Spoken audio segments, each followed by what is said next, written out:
जय हिंद दोस्तों, कैसे हैं आप लोग सभी। आई होप सभी अच्छे होंगे। आज हम लोग साइंस का सेट नंबर 83 को करेंगे। उससे पहले जो भी चैनल को सब्सक्राइब नहीं किया, चैनल को सब्सक्राइब कर ले तथा अपने दोस्तों में भी शेयर कर दे। और इसका पीडीएफ हमारे टेलीग्राम चैनल नॉलेजबल पीडीएफ पर अपलोड कर दिया गया है और टेलीग्राम चैनल का लिंक इस वीडियो के डिस्क्रिप्शन में तथा कॉमेंट बॉक्स में भी दे दिया गया है। चलिए आज का पहला प्रश्न को देखते हैं। पहला प्रश्न है कि दांत का एनामेल किसका बना होता है। देखिए, दांत का जो ऊपरी परत होता है उसे हम एनामेल कहते हैं, ठीक ना। तो ये एनामेल जो होता है ये आप किसका बनाता है, तो ये आपको कैल्शियम फॉस्फेट का बनाता है, ठीक ना। कैल्शियम फॉस्फेट का आपको रासायनिक सूत्र होता है आपको Ca3PO4 का होल ट्वाइस होता है, ठीक। तो इसका उत्तर क्या हो जाएगा, ऑप्शन नंबर डी हो जाएगा, कैल्शियम फॉस्फेट, ठीक। चलिए अगला प्रश्न है कि निम्नलिखित में से कौन सा आहार मानव शरीर में नए ऊतकों की वृद्धि के लिए पोषक तत्व प्रदान करता है। देखिए, प्रोटीन जो है प्रोटीन जो है मानव शरीर में नए ऊतक का निर्माण करता है तथा उसे पोषक तत्व प्रदान करता है, ठीक ना। देखिए अभी सब में से किस में प्रोटीन अधिक मात्रा में पाए जाते हैं। ऑप्शन ए है फल, बी है सब्जी, सी है पनीर, डी है मिठाई। देखिए पनीर जो है इसमें इस सब के अपेक्षा जो है सबसे ज़्यादा प्रोटीन पाया जाता है। इस कारण से इसका उत्तर क्या हो जाएगा, ऑप्शन नंबर सी हो जाएगा, पनीर, ठीक। चलिए अगला प्रश्न है कि सांस लेने की प्रक्रिया में डैश शामिल होता है। देखिए सांस जब लेता है तो उसमें क्या, देखिए एक होता है आपको प्रश्वसन और एक होता है आपको निःश्वसन, ठीक। अब प्रश्वसन में क्या होता है कि प्रश्वसन में जब सांस हम अंदर लेते हैं हवा को तो उसे हम प्रश्वसन कहते हैं, ठीक। सांस अंदर लेते हैं और जब हम सांस लेने के बाद उसको छोड़ते हैं, सांस को छोड़ते हैं तो इसे हम कहते हैं निःश्वसन कहते हैं, ठीक ना। ये सब क्रिया किसके द्वारा होता है, तो ये सब क्रिया आपको फेफड़ा के द्वारा होता है, ठीक। तो यहाँ हमसे क्या पूछा है कि सांस लेने की प्रक्रिया में डैश शामिल है। देखिए प्रश्वसन और निःश्वसन दोनों शामिल है, तो इसका उत्तर क्या हो जाएगा, ऑप्शन नंबर ए इसका सही उत्तर हो जाएगा, ठीक।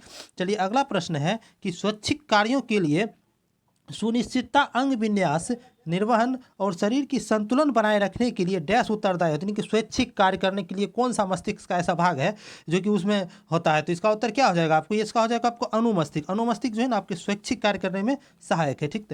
चलिए अगला प्रश्न है कि जीनोम चित्रण का संबंध किससे है। देखिए जीनोम चित्रण मतलब क्या है, जीन का जो है ना आपको चित्र निकालता है, ठीक ना। जीन का चित्र निकालता है उसे ही हम जीनोम चित्रण कहते हैं, ठीक ना। तो जीनोम चित्रण देखिए इसमें क्या करता है कि इसमें जीन का चित्र निकालता है तथा इसमें जो है ना आपको दो जीन के बीच जो है ना गैप को पता लगाता है। यानी कि दो जीन के बीच कितना गैप है इस चीज़ को पता लगाया जाता है ताकि इसे जो है कहाँ यूज किया जाए इससे इसकी चीज़ की जानकारी मिलती है, ठीक ना। यहाँ पूछा क्या है, जीनोम चित्रण का संबंध किससे है। तो इसका मतलब क्या हुआ कि जीनोम का चित्रण कि जीन का चित्र ये बनाया है। तो इसका उत्तर क्या है, ऑप्शन नंबर बी हो गया, जीन्स का चित्रण, ठीक। चलिए अगला प्रश्न है कि पुनर्जनन का अर्थ क्या होता है। देखिए पुनर्जनन का अर्थ होता है कि इसमें छोटे खंड के जीव के पूरे शरीर का निर्माण, नहीं छोटे खंड का कोई जीव है, ठीक ना, उसी से उसका जो है पूरा शरीर का निर्माण होता है, उसे क्या कहते हैं, पुनर्जनन कहते हैं। तो इसका उत्तर क्या हो गया, ऑप्शन नंबर बी हो गया, ठीक।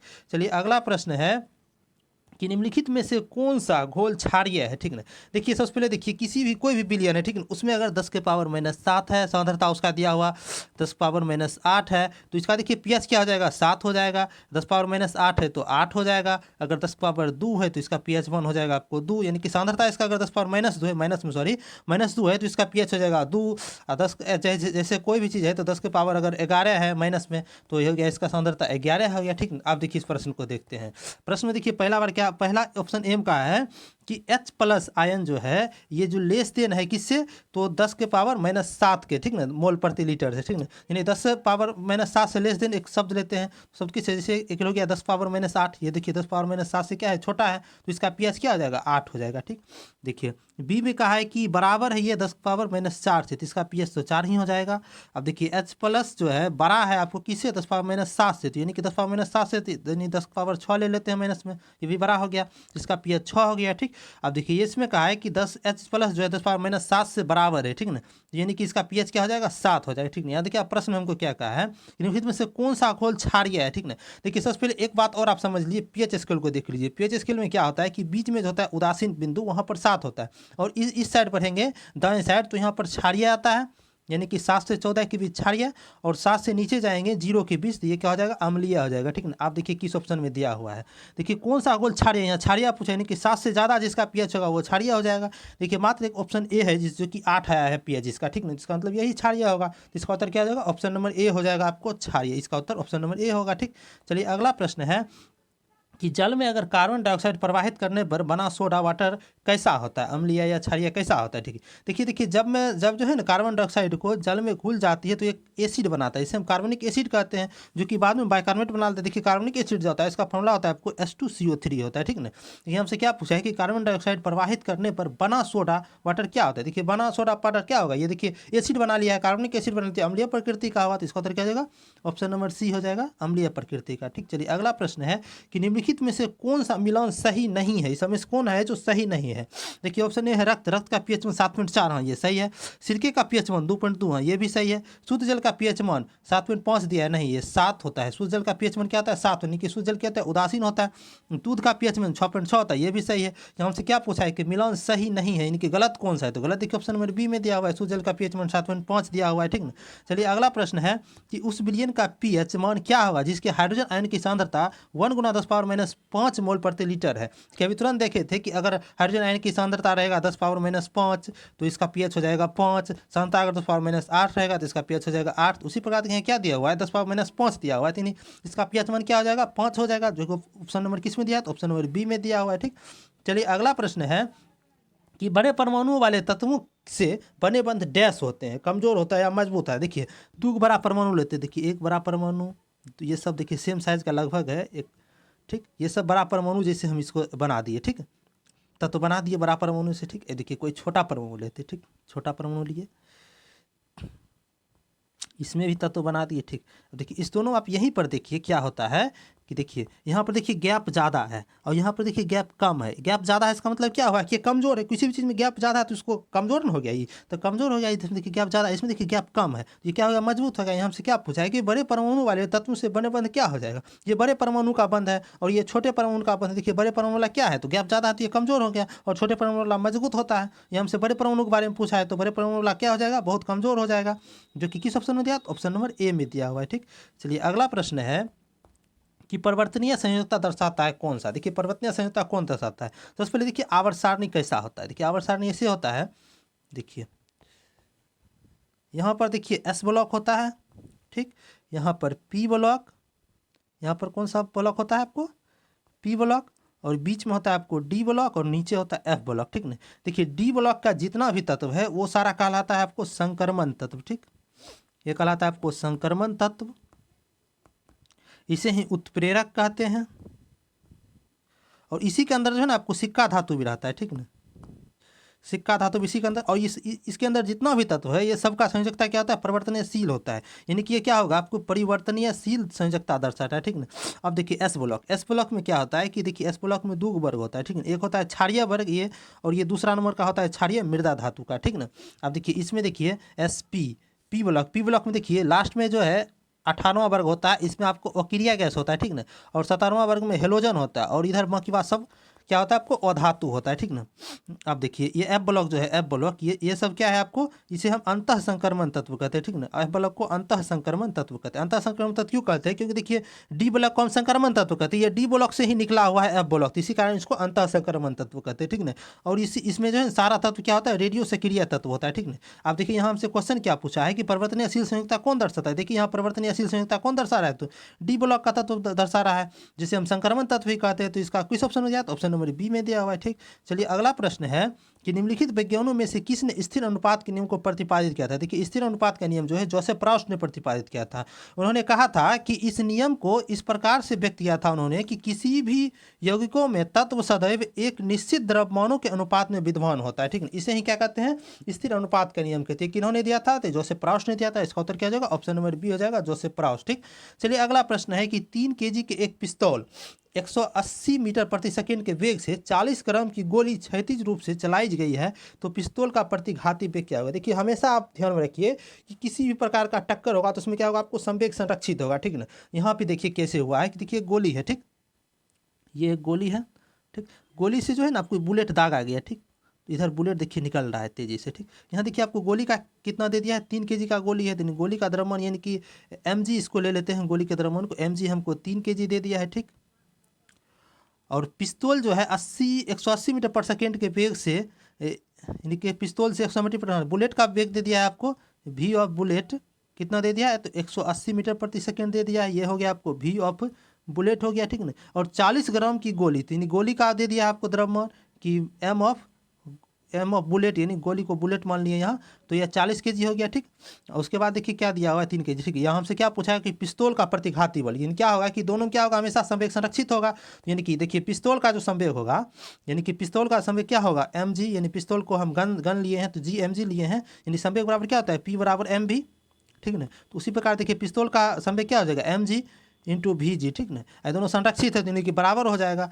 और देखिए विपरीत दिशा में चलता है, इसीलिए इसी कारण इसमें माइनस साइन लगाएंगे। अब देखिए मास ऑफ किसको लिखेंगे, बुलेट को इंटू वेलोसिटी ऑफ बुलेट को, ठीक है। ये दोनों बराबर हो जाएगा। अब देखिए हमको दिया क्या क्या है, देखिए मास ऑफ गन हमको 3 kg दिया हुआ है, ठीक है, 3 kg Guna velocity of gun, देखिए पिस्तौल की प्रतिघाती बल हमसे पूछा ही है, तो वेलोसिटी ऑफ गन को वेलोसिटी ऑफ गन ही रहने देते हैं। देखिए माइनस मास ऑफ बुलेट कितना दिया है, 40 ग्राम दिया है। यहाँ देखिए आपको ध्यान में रखना है कि दोनों का मात्रक सेम होना चाहिए। यहाँ देखिए द्रव्यमान केजी में लिया है, यहाँ देखिए ग्राम में लिया है, तो इसको हमको ग्राम को केजी में बदल लेते हैं। देखिए 40 ग्राम है, इसको जब 1000 से भाग देंगे तो केजी में बदल जाएगा, ठीक है।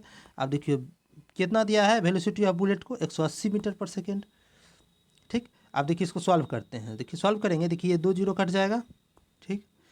3 से 3 छक 18, यानी क्या होगा 6 चौक 24, यानी कि वेलोसिटी ऑफ गन क्या हो जाएगा, 6 चौक 24 माइनस में आ जाएगा, 6 चौक 24 बटा कितना आ जाएगा, 2 जीरो कट गया तो 1 जीरो बचा, 6 चौक 24 बटा 10, यानी कि कितना हो गया 2.4 मीटर प्रति सेकेंड आ जाएगा, जो कि माइनस में होगा, ठीक ना। माइनस यहाँ पर क्या दर्शा रहा है कि जो है ना ये विपरीत दिशा में जा रहा है, यानी कि ये जो है ना पीछे की ओर जा रहा है, पीछे की ओर जा रहा है, ये चीज़ माइनस यहाँ पर दर्शा है। इसका उत्तर क्या हो जाएगा, ऑप्शन नंबर सी हो जाएगा, 2.4 मीटर पर सेकेंड हो जाएगा, ठीक। चलिए देखिए अगला प्रश्न है कि दो वस्तुओं के द्रव्यमान को 3 गुना कर दिया जाए तो दोनों वस्तुओं के बीच का बल क्या होगा। देखिए दोनों पर दो वस्तु है, ठीक, दो वस्तु है, एक द्रव्यमान है m1 का, एक है m2 का, ठीक ना। इसका दूरी अभी r है, ठीक ना। तो इसके बीच जो बल लगता है F बराबर, इसका फॉर्मूला होता है आपको g m1 m2 बटा आर स्क्वायर होता है, ठीक ना। यहाँ हमसे क्या कहा है कि इसके द्रव्यमान को 3 गुना कर दीजिए। अब m को जो है ना आपको 3m कर दिया, 3m1, और इसको भी 3m2 कर दिया है, ठीक ना।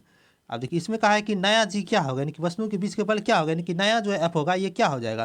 देखिए यहाँ जी तो जी स्थिर ही है, देखिए m1 में 3, तो 3m1 इंटू 3m2, यानी कि टोटल 9 एक्स्ट्रा आया है, यानी कि 9 हो जाएगा आपको एफ हो जाएगा, यानी 9 एफ, यानी कि 9 गुना हो गया टोटल। तो ये कितने के पहले के बल का क्या हो गया आपको 9 गुना हो गया, तो इसका उत्तर कौन हो जाएगा, ऑप्शन नंबर सी में दिया हुआ है, बल के 9 गुना हो जाएगा, ठीक। चलिए अगला प्रश्न है, अगला प्रश्न है कि एक सरल आवर्ती गति संपन्न करने वाले कण का समय विस्थापन समीकरण दिया जाता है। देखिए सबसे पहले देखिए आपको इतना दिया है तो इसका आवृत्ति हमसे पूछा है, ठीक है। इसमें देखिए सरल आवर्ती गति के लिए जो है ना व्यापक व्यंजन जो होता है y बराबर होता है आपको साइन ओमेगा टी, ठीक है। जहाँ पर a क्या है आपको, y बराबर क्या होता है a साइन ओमेगा टी, ठीक है। तो यहाँ जहाँ पर a क्या है आपको सरल आवर्ती गति है, गति का आयाम हो गया a, ठीक। और ओमेगा क्या हो गया आपको कोणीय आवृत्ति, और टी क्या हो गया आपको समय हो गया, ठीक ना। आप देखिए इसमें जो है ना हमको इसके साथ जो है इसका देखिए रिलेशन आपको यहाँ दे दिया है y बराबर 3 साइन ओमेगा टी, ठीक ना। देखिए इसको आप तुलना करते हैं, देखिए y बराबर हमको क्या दिया हुआ है यहाँ a साइन ओमेगा टी, इसी को तुलना करेंगे तो 3 साइन 10t हो गया, ठीक। यहाँ देखिए एक जगह पर 3 है, यानी कि a का वैल्यू हमको कितना आ गया 3 आ गया। अब देखिए ओमेगा की जगह पर कितना है आपको 10 है, यानी ओमेगा का वैल्यू हमको 10 आ गया, ठीक ना। ओमेगा यहाँ पर क्या है तो कोणीय आवृत्ति है, ठीक ना। देखिए ओमेगा बराबर यहाँ हमसे क्या पूछा है आवृत्ति पूछा है, तो आवृत्ति निकालेंगे कि n होता है आवृत्ति, ठीक ना। एन होता है आवृत्ति, देखिए ओमेगा बराबर एक फॉर्मूला होता है आपको 2πn होता है, ठीक ना। इसका मान हमको कितना दिया है 10 दे दिया, यहाँ आवृत्ति हमको n निकालना है, देखिए 2π क्या कांस्टेंट ही है तो निकल ही जाएगा, तो n बराबर क्या हो जाएगा आपको 10/2π हो जाएगा, ठीक ना। देखिए इसको हम काट करके या 5/π भी लिख सकते हैं, ठीक। देखिए किस ऑप्शन में दिया, देखिए ऑप्शन में देखिए आपको 10/2π ही दे दिया, इसको काटा नहीं है, तो इसका उत्तर क्या हो जाएगा ऑप्शन नंबर सी हो जाएगा 10/2π हर्ट्ज, ठीक। चलिए अगला प्रश्न है कि निम्नलिखित में से क्या आर्किमिडीज के सिद्धांत पर आधारित नहीं है। देखिए आर्किमिडीज के सिद्धांत पर कौन सा आधारित है, देखिए हाइड्रोमीटर ये भी है, इलेक्ट्रोमीटर भी है, पनडुब्बी भी है, ठीक है। लेकिन ओडोमीटर जो है ये आर्किमिडीज के सिद्धांत पर आधारित नहीं है, ठीक ना। ये किस सिद्धांत पर आधारित है, तो ये है आपको ध्वनि के परावर्तन के सिद्धांत पर आधारित है, ठीक। चलिए ये इसका उत्तर हो गया ऑप्शन नंबर डी हो गया, ठीक। चलिए अगला प्रश्न है कि यदि किसी पदार्थ का विशिष्ट ऊष्मा अनंत है तब इसकी तात्पर्य क्या है, यानी कि किसी पदार्थ का विशिष्ट ऊष्मा अनंत है, यानी कि उसके अंदर जो है ना आपको कोई भी चीज़ ले मतलब कितना भी आप टेम्परेचर दीजिएगा तो परिवर्तन नहीं होगा। देखिए किस ऑप्शन में दिया है, ऑप्शन नंबर सी में दिया है कि ऊष्मा अंदर लेने अथवा बाहर देने के ताप में कोई परिवर्तन नहीं होता। ऐसे हम इसमें क्या होता है अनंत अगर विशिष्ट ऊष्मा होता है किसी पदार्थ का, उसमें क्या होता है अंदर हम कितना भी टेम्परेचर देंगे या से बाहर लेंगे तो उसमें ऊष्मा में कोई परिवर्तन नहीं होगा, ठीक ना। इसका उत्तर क्या हो गया ऑप्शन नंबर सी हो गया, ठीक। चलिए अगला प्रश्न है कि किसी वस्तु का ताप किसका सूचक है। देखिए कोई भी वस्तु है है। वो ताप कैसे होता है, देखिए कोई वस्तु में जब हम गर्म करते हैं तो उसका कण क्या होता है, एक दूसरे से गतिमान रहता है, ठीक ना। एक दूसरे से गतिमान रहता है तो किसका सूचक से होगा, तो ये अपने उसके अणुओं के जो है ना औसत गति ऊर्जा के सूचक हो जाएगा। तो इसका उत्तर ऑप्शन नंबर डी हो जाएगा, उसके अणुओं के औसत गति ऊर्जा के सूचक, ठीक है। तो चलिए इसका अगला प्रश्न है कि निम्नलिखित में से किसके द्वारा अधिक उबालक पैदा होते हैं, यानी कि अधिक गर्मी, यानी कि अधिक हमको कष्ट होता है, किसके द्वारा हम जलते हैं तो अधिक हमको कष्ट होता है, यानी कि अधिक हमको गर्मी लगता है, मतलब कि ज़्यादा हमको नुकसान होता है, तो किसके द्वारा। देखिए उबलता हुआ पानी और एक और भाप, देखिए भाप के द्वारा जब जलिएगा तो ज़्यादा दर्द होगा, ठीक नहीं, यानी कि ज़्यादा हमको उबालक पैदा होगा, ठीक नहीं। तो भाप में क्यों होता है ऐसा, क्योंकि देखिए इसमें जो है ना आपको गुप्त उष्मा होता है, ठीक ना, अत्यधिक उच्च इसका क्या होता है आपको, तो गुप्त उष्मा होता है, इसी कारण से ऐसा होता है, ठीक ना। चलिए आज का अंतिम प्रश्न था, ठीक है। और अगर आपको वीडियो अच्छा लगा हो तो आप चैनल को सब्सक्राइब जरूर कर लें, ठीक, तथा अपने दोस्तों में भी शेयर कर दें। और इसका पीडीएफ हमारे Telegram channel knowledge world PDF पर अपलोड कर दिया गया है। टेलीग्राम चैनल का लिंक इस वीडियो की डिस्क्रिप्शन में भी दे दिया गया, ठीक।